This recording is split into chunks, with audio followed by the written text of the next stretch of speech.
Nazali moko ya bakambi ya mboka oyo honorable Léon Mulumba, député national.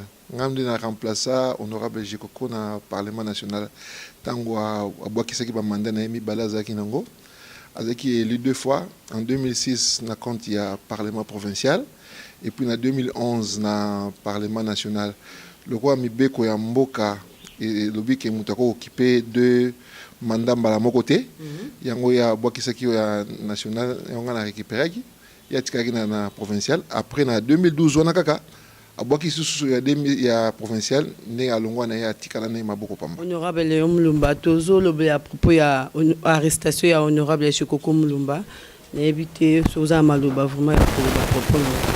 Maman ngaki lelo vraiment na lobelo moko te na tinda bino bokendo yoka. Parce que batbazo le la mingi mais kinga bo batbazo le la trop il y a trop et les ka biso libota ne tozo le la té bat nyos bazo le la eza na libota na biologique eza na base na batbazo le la na ko ba mingi té mais na kotika ya bino ndengonga botambo na kati ya base boyoka o bat ba koloba yango nde na ko serali kana maloba na bango. Merci honorable honorable tindi qui est na base tous ont interviewé tout kandenge population zolela pona honorable Jekoko Mulumba. Andement na bango. Ba tinda na juridiction moko compétente. Ba sambisaye buntunyo saye ba bakangiye pona nini asalaki nini. Bala kasabiso vraiment que république o ezali vraiment la démocratie non. Eza état de droit. Na ansi ba batunyo bazo de la ga ke batikaye batikaye libre au sala misana na ils ont libota na bazana besoin na ils ont base bazana besoin na de place bâtie au les place na été aza criminalité. C'est tout ce que je peux dire. Tous bon on a quartier Kingaba to kiti sur le terrain na siège à honorable Jekoko Mulumba tozo lobela pona propos ya arrestation ya papa na biso honorable Jekoko Mulumba yango to sa micro baladère tozo ma public ya Jekoko kande ba lobela pona honorable na bango bazana besoin nini batika président député na bango bazana besoin mona député na bango ka ndenge zalaka to tambusa miko baladère mama nga kutu mingi akolobe belé zate na ona souci ya papa na ngai na ko kende ndende skonde na sabe tala kaka ndelo zaki msu to teka boya zo sunga biso na mwa mke ba batike to futa tike isu na passe msu so ya fu asungi bo to futa batike mais to na souci na makasi to la posa aya to mona ba libérer to mona e boina mi so papa taka to lela e papa na biso tala ka ye sans e pas moyen bi babi misela biso papa na biso muto abongisela biso kingabwa toyeba ta solution tozoka ta suite na ngote babi misela biso ye to leli papa na biso babi misela biso ye suite honorable tozoyeba te donc kingabwa esimba na maboko na ye absence na ye tozomona déjà ba cru bandi ebele tano nde déjà poto ebandi mais son honorable azalaki mais déjà tindi camion mabanga tozozwa ta suite honorable ta moko te ba libérer mama tika ndenge tozolela maya misu pona honorable na biso Jekoko ba libérer biso Jekoko asali nini soki lelo mboka oyo Kingaba lelo ozomona ngo Kingaba propre grâce à Jekoko soki yete me Kingaba esi kufa babimisila biso Jekoko toleli azala libérer babe na biso azab to mona ete banda bakanga amona na te babimisa ekote bachi biso ba chauffeur abongisi biso nzela bato bako tozala na kokoso ya este kuna to banda ko tata abokeli biso ba mitu ba nini ba zelu kuna ba banga to komo leka tozuma facilité le examen ko mema batu babimisa biso Jekoko so azate ebe na mbutu to pesa le ngoyeli biso soso o azala pembe na biso na militio tous les deux entrées à iveko za izameza obeba Kingabwa komisalité mutu abongisela biso Kingabwa so pe bombie côté ni naza tozoyeba te babimisela biso ya osala biso misala yango Kingabwa azongisela biso ba activité za salite po yemzala soso to bokola pembe na biso tonde to sepela ke abima loko ndenga azakuna so lingite to mona ya abima to mona na miso to za posa na makasi so passe vraiment biso ba Kingabwa de la part ye mutu mona ngaba azalo kwa ye to asunga biso za ka ye basa to ba libérer biso na posa to mona ye de l'autre les amis de là pour se libérer après ça la problème mutu te asunga Kingabwa makasa par ye mutu boka za arate de to perdre mutu to ko perdre to bon to soit sauté toza na posa papa wana makasi toza na posa na yeso batikeli biso ye te to bakuboma biso nyonso tikela biso ye sa ye na kingabwa donc kingabwa ekufi so ite kingabwa ekotomboka mabe pona ye fo ayi atomona ye na misu osala kitoko ma mobali wana voma aza mobali batikela biso jekoko na ngake makasi na osi wenzemela za bezo kala la pola jekoko aska se pregade makasi na oya salaka atanga te me oya salaka po baza bandeko na ngai batikela biso ye no ba mtasunga kingabwa pe Honorable mtasunga kingabwa tabanzira ne baby nzira ko lekeza te banzira nyoso te kufi sa ezuwa kingabwa za ko kufa botikela biso ye so ye te penda kingabwa baby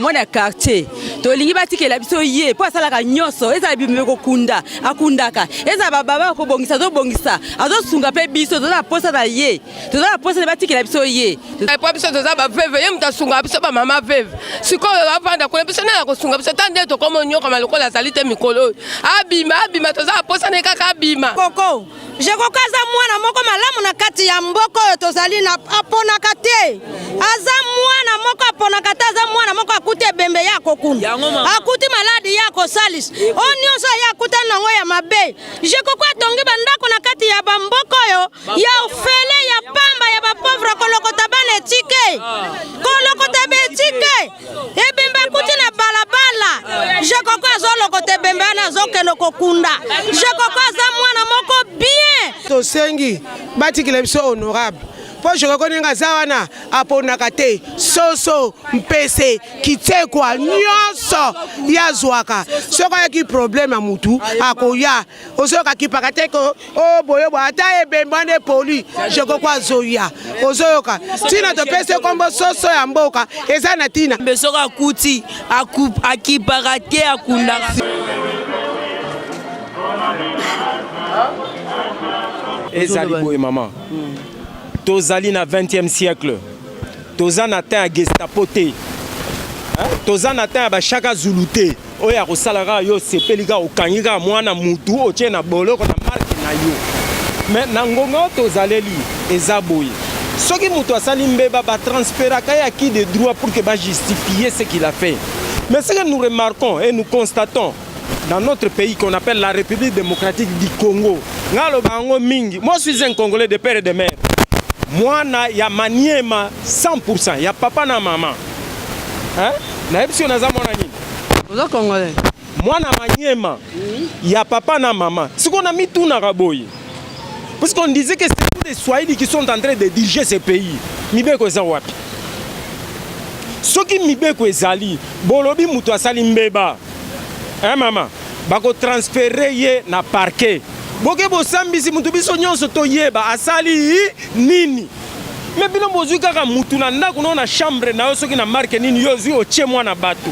Kambo honorable asala kitu jusque là boyebite. Mais maman, soki kasala kimbeba c'est le parquet qui va nous dire. Ce n'est pas des individus ni même l'ANR. Je défie tout le monde qui sont à l'ANR que si l'honorable Jekoko Mulumba fait du mal, transférez-lui au parquet. Botinye na parquet to yebi biso ba ye o yaye ndeko na biso asala kimbeba bo ndeko lokolo sa kimbeba bo mbala sima ko sanini ko bandela te des histoires de trafic d'influenceurs nous allons arrêter si vous arrêtez bo dirige banani bokanga batu nyonso na mboka boche bango na ba chambre na bino na ba cuisine na bino na ba salon na bino bo dirige banani vous allez diriger vos chiens et vos chats dans vos maisons. Mais nous pensons que si on dit que c'est la République démocratique du Congo, c'est un pays là où les gens ont le droit de s'exprimer, de parler librement et de prendre son choix. Moi, je connais une chose. On a envie à l'honorable Jekoko Mulumba d'avoir quitté le PPRD. Moi, j'ai quitté le PPRD. J'ai fait un grand carré du PPRD. Ngai. Soko ke na balisi ya bato oyo ba implanta PPRD na ville province de Kinshasa. Moi, je suis l'empereur Jules Kitete Olowa Tubobo, fils de Kitete. Moi j'ai implanté le PPRD. Qu'est-ce que le PPRD m'a payé moi? Qu'est-ce que le PPRD a foutu dans ça? Mais on nous cherche la guerre. Nous ne voulons pas de ce que vous êtes. Nous vous disions calmement, nous quittons. Laisse-nous, la paix est au vivre.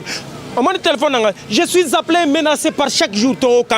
Mais ce au Kaninga. Mais ce Kanga Changa Mbelina Libumo Bomara Nakufit. Mais ce au Kaninga, offert souffrir. Ozozwanin. Mais lobby, quand yo Kaninga lelo, lobby bo kondipe silaka. Banana yo.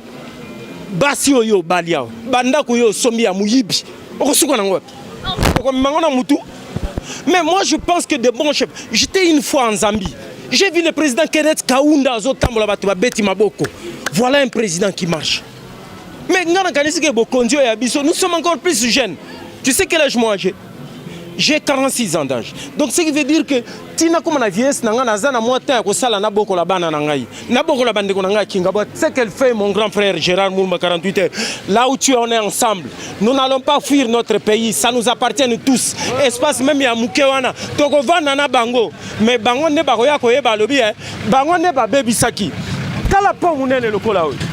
Maman, kala pont José.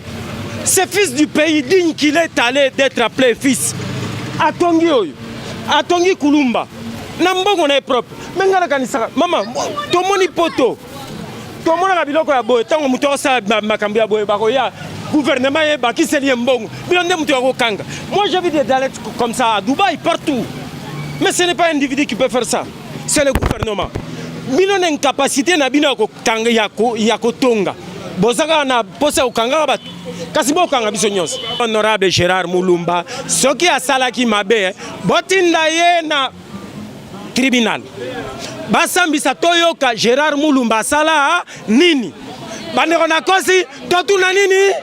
Totuna batika ye azala libre. Depuis bakanga Jekoko basambisa ka ete. Toyebite bakanga yango comme okufa. Mota bangsala baba ye wana. Ata nyonso avila Kinshasa oyo kota même kota kekende ke wapna ba poche na bango na mabumula mato sina bana na bango ha. Jekoko batika ye asala ka bien awa na kata kingabo. Partout asala ka mboka asalite partout ko mabulu. Papa, merci papa. André Kimputo osala nini na ville ya Kinshasa. Ozozoka moko tia mabenga na yo na batu na oza na bango sika moko André Kimputa. Tolingi ha. Samedi église dimanche église de Kozalate la ville Momba Kinshasa République Mobimba Kinshasa église de Kozalate. Toto ça la marche pacifique ba jo ba policier ba cadrer biso sika to kokeno ko suka to ke ko suka to lingi te dictature na mboko dictature ese sila na mboko yo to za la libre yo sali na yo olongo ke musu aya sali alongo ke ya ndo tinda biso to tina base to kindenge batu bazolela vraiment honorable Jekoko Moulumba bazolela vraiment na éviter et on to zongelo lisusu to sola na soza iloba misuka okobakisa pona honorable Jekoko Moulumba. Bon, si parce que outil na moni nan ba image té, na parce que outil boyo ki nyosote, qui basa vraiment na posanae pour monus na ebika kolbaka aza na posanae. Na ebi mutu moko kolbama be pona Jekoko na base na azalité. Ya nazo bakisi na obino bo outil koyoka kuna nazo bakisa bino ke bato aza na posanae. Do ba libérer moi na bato azonga na base na osa musanae. Libota na pesa na besoin na base pesa na besoin na. Ya on a kokoloba. Merci honorable, merci. Bon, tout ça interview ya mambo ya honorable Jekoko Moulumba monde bazini bazolela libota ne pi bazole bazana besoin ya honorable Jekoko Moulumba en tout cas batikaye batinde na parc Samba de façon que mutu nyonso mon honorable Jekoko Moulumba mama ya ba mi bali nyonso asali musala na eka ndenge singa kasa musala na e bomoni ba image ndenge ezaleli to komi vraiment na suka émission na biso Gaël Zatonga ya ba Gaël ya papa Bobo Blaise na baki lona loba mingité